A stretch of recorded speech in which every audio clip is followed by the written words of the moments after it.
got my new Burt Reynolds DVD in the mail. Heat. Blackjack? What the hell is blackjack?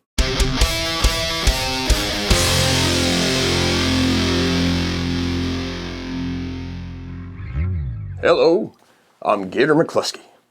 In early 1986, producer Elliot Kastner offered Burt Reynolds the lead role in Heat, to be directed by the great Robert Altman, best known for films like MASH and The Long Goodbye.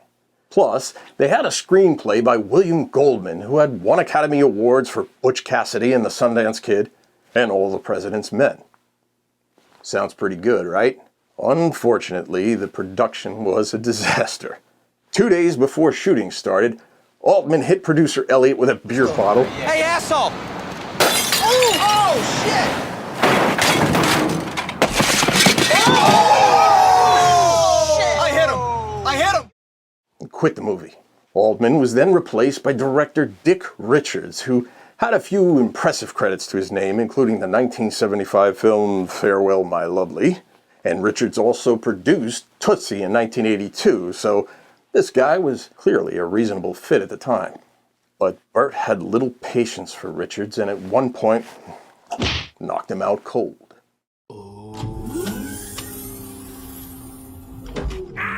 Now, the reason for this altercation is what brings us here together for this rare look at an alternate version of the ending of Heat that was only really shown in the UK and maybe a few places in Europe at the time.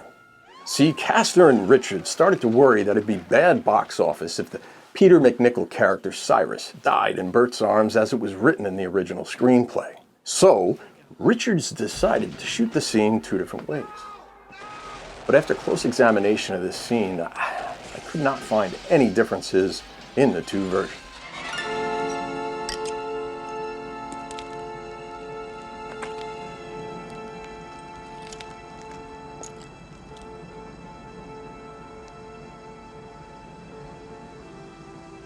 No pain. No pain. I mean, you could easily see Cyrus surviving, going to the hospital, but you'd be fine if you also found out that he didn't survive.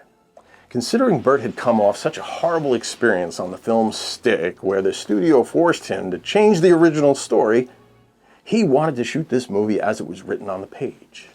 This, of course, led to an argument which ended in him knocking Richards out with one punch. Unfortunately for Burt, Richards sued him for $25 million. Adding insult to injury, when Heat was released, they went with the alternate ending seen here with Cyrus surviving the gunshot and Burt visiting him at the hospital.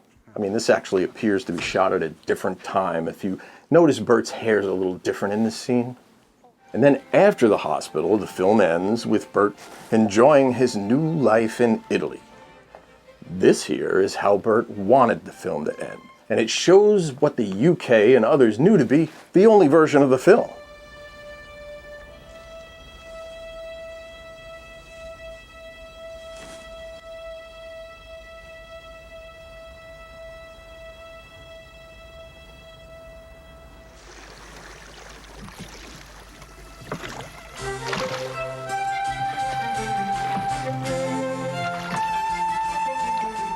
So that's it. It's kind of weird to see Burt all happy after losing his friend. I mean, also the endings that Burt wanted for Stick and Heat were very similar. The Heat ending would have been dark and sad with his little buddy getting blown away, while the version of Stick that Burt preferred had his love interest walking away from him after he let Moki fall to his death. It seems the studios back then were quite afraid to leave audiences with dark, depressing endings. I mean, perhaps Burt was ahead of his time, as in the 90s they started to bring out more films with darker, less happy endings. Put the gun down. I saw you with the box. What was in the box? That said, I'd love to know which ending of Heat you prefer. Did you love seeing Cyrus survive and Burt's character clearly happy to know that he had given him all that knowledge, helping him become the man he wanted to be? Or the more shockingly dark ending from the Goldman script that Burt preferred? That was with Cyrus getting killed trying to save him. It's always hard to say when the only version you ever knew was one way or the other. And sometimes it takes a fresh set of eyes and ears to really find the truth and what was the ideal way to tell that story. But for me, I liked the little guy so much I was glad to see him sitting there in the hospital bed. I'm sorry, Burt, but I love that Burt ended up fighting for the writers in both cases. Thanks for watching. Be sure and look for a future Burt Reynolds story where we're going to go into much deeper depth on Heat, along with many more great moments from my childhood hero, the late, great Burt Reynolds. For now, Gator out. Watch for new movie reviews and documentary series. Don't forget to subscribe and click on that bell so you know when new reviews arrive.